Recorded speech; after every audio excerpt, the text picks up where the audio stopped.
Walang kasamang nagplano at lalong wala umanong kinalaman sa grades at bullying ang pamamaril ng 14 anyos na tutor sa paaralan sa Zamboanga City ayon po yan sa Department of Interior and Local Government.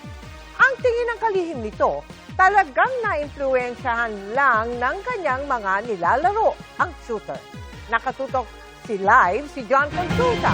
John? Mel, nagbigay nga ngayong araw ng karagdagang detalye ang DILG at Special Investigation Task Group ng Police Regional Office 9 kaugnay sa kung paano na ipasok ng grade 8 shooter ang kanyang mga baril na ginamit sa pamaril. Sa pagbisita ni DILG Secretary John Vic Remulla sa Ateneo de Zamboanga Junior High School, ipiniliwanag niyang nakahanap ng butas ang 14 anyos na estudyante na shooter para maipuslit ang baril. Pagpapasok sa normal gates ng Ateneo, binubuksan yung gate niya. Pumasok siya sa emergency exit. Sa emergency exit kasi ay hindi nilalagyan ng lock. Pero binubuksan yan pagdating ng school time. Doon siya pumasok. Alam niya na bukas siya, na unlocked yung emergency exit. Imbis na dumaan dito sa main entrance kung saan mayroong mga gwardya na nagsasagawa ng bag inspection sa mga pumapasok na estudyante, ay pumasok daw itong grade 8 shooter dito sa bahaging ito, nitong pababang lugar, na nagsisilbing isang emergency exit din daw.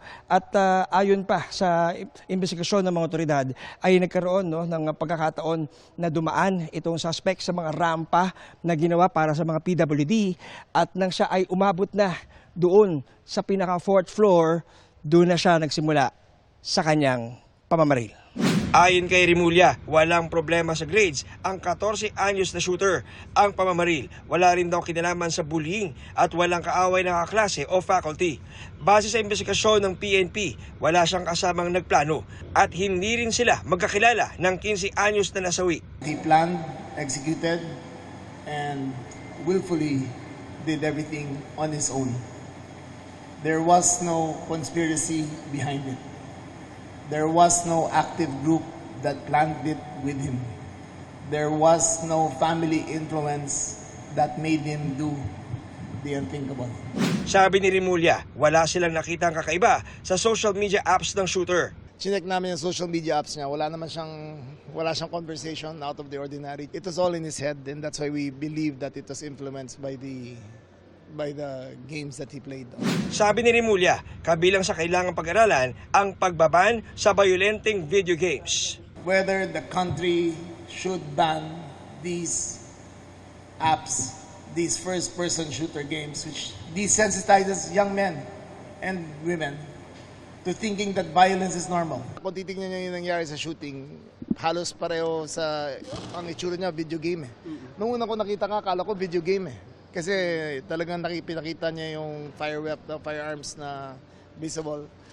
Pinakita niya yung first-person, tawag doon, first-person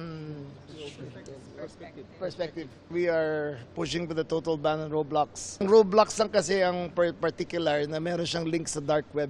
Sinusubukan namin kunin ang panig ng Roblox. Pero dati nang sinabi ng Roblox na meron silang pinapatupad na iba't ibang layers of protection, kabilang ang mga grupong nag-check ng anumang panganib. Sa tingin pa ni Remulla, kailangan ding higpitan ang gun owners. Should we penalize the gun owners for improper safekeeping of their firearms? Should we make gun owners accountable for acts that are done by others with their weapon? Patuloy na tinututukan ang kalagayan ng dalawang estudyanteng na ospital kasunod ng pamamaril. Meron po tayong recorded na isang injured, isang 15 years old student na babae na nasa hospital po ngayon undergoing medical attention, pero nasa stable condition na po siya, ma'am. Yung tama niya po is hindi naman po grabe.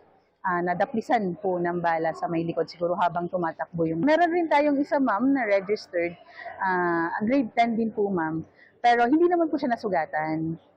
Pero ni-register namin siya because hinimatay siya during the incident, during the commotion.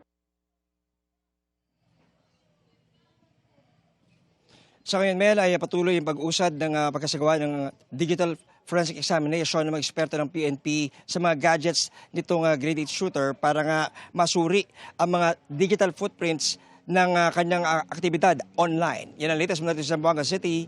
Balik si Mel. Maraming salamat sa iyo, John Consulta.